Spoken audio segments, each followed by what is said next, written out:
Leica released a new camera. Do you know what it is? Hello, I'm Frankie from M&K Kamera. This time, introducing a new Leica. Most Leica digital cameras, like the 99, have a display, but this one. No, Leica's latest release in mid-September 2024, the Leica M11-D. This camera doesn't have a display, no Leica logo. On the top, Leica Camera Wetzlar engraved. The first Leica camera without a display was released in 2014, the M60. Previously, given the enthusiastic response, they later released the MD262. The regular camera series continued, and in 2018, the M10D was released.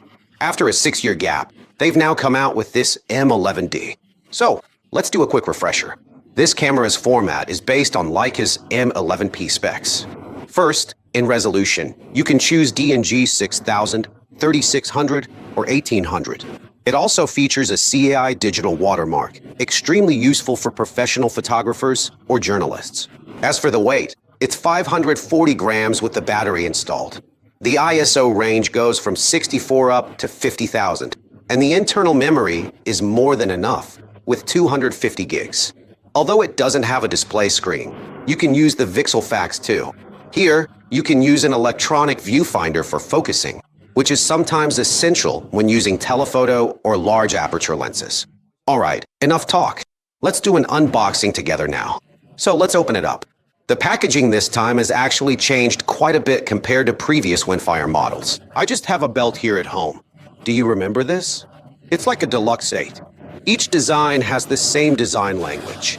So he pulled up a belt, and then it was low-key. There is a Leica logo here, so it's like this. This is an environmentally friendly design concept based on paper. After it is opened, it will appear on the phone. This is the shape of the M11D. Now I will take a look at it with you. On the top, Leica Kamera, Wetzlar, and German are engraved.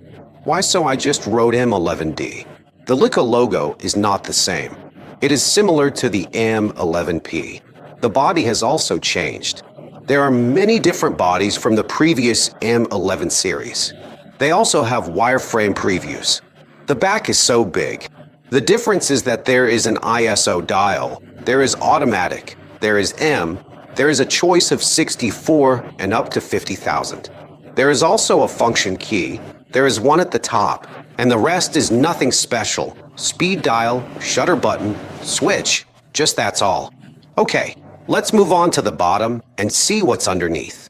After opening it, there is actually a search page about Leica's signature. Here is the instruction manual for Leica, a simple book shower. So, let's go on the line, on the USB line. Just try it. It's ordinary and traditional. It's so convenient. You basically have a place to charge it. There's a battery, and there's a strap embedded in it. This time's design, there's no glue material at all. It's so pure. After all, these are all made of paper. So in terms of environmental protection, I bought one. First of all, you have Leica Photo on the phone. So first of all, pick up the M phone. The latest version already has M11D. So here you have the phone. Then press and hold this function key. This function key, press and hold it for 5 seconds, and then look here. You are so proud. You will see the number of this system. Count down to at least 5, and then continue, and then it will be found again, so you can connect to this system. You only need to do this the first time. For example, you can sync the time and all that, but I won't bother with that. And if GPS can be connected, just connect it. So add it back in. Okay, now it's connected. Now you can control it remotely. For example, since I don't have a lens on right now, if you put a lens on, you'll see changes in brightness and darkness. You can set the ISO, shutter speed, and EV compensation here. You can set all that here. So this, you can hear the shutter button, so you can take a photo right away. Also, after it's connected, this light here will turn blue. I'm not sure if it's because it's using Bluetooth, but here, for example, after you've taken a few photos, you'll be able to see them here. There's another thing, which is a bit more hidden. You can set it here with the gear icon. The main point is here in camera settings. You can turn off lens detection and other related things. The functions you'll probably use most are things like resolution. You can set it to large, medium, or small. Then, you can set the ISO, how long before the camera goes to sleep, the maximum ISO, whether USB is for charging, and this is another key point, where to store your files. Usually, you'll set it to save to the SD card. Then you can exit out. There's another important point I want to share with you all. For example, after you've paired it for the first time, the second time you pair it, you don't need to hold the button for 5 seconds anymore. Once the camera is connected, just go to Leica Photo and lower it by 11, and it will automatically pair again. Now, these are the photos I just took, and you can zoom in to see the effect. You can also download them. You can select the photos you want and download them. One thing I've noticed so far is that you can't format the card or the internal memory, but actually, there's a solution for this. Basically, you just delete everything. There's no need to format the internal memory.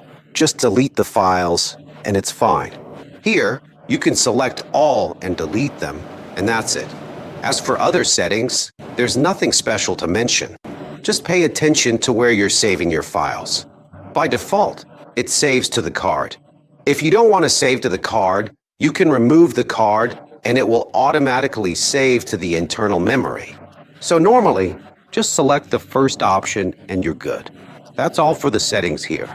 As for the rest, you can add a viewfinder. This for the 11 or 10 models, and you can attach it here. After turning on the camera, as long as your eye gets close to this area, the monitor will turn on automatically. Here, for example, if I put my finger here, there's a sensor, you can see a shadow, and it turns on. You can also assign a function key here, like for zooming in or adjusting the EV up or down. This is a convenient option when you need to use live view for focusing.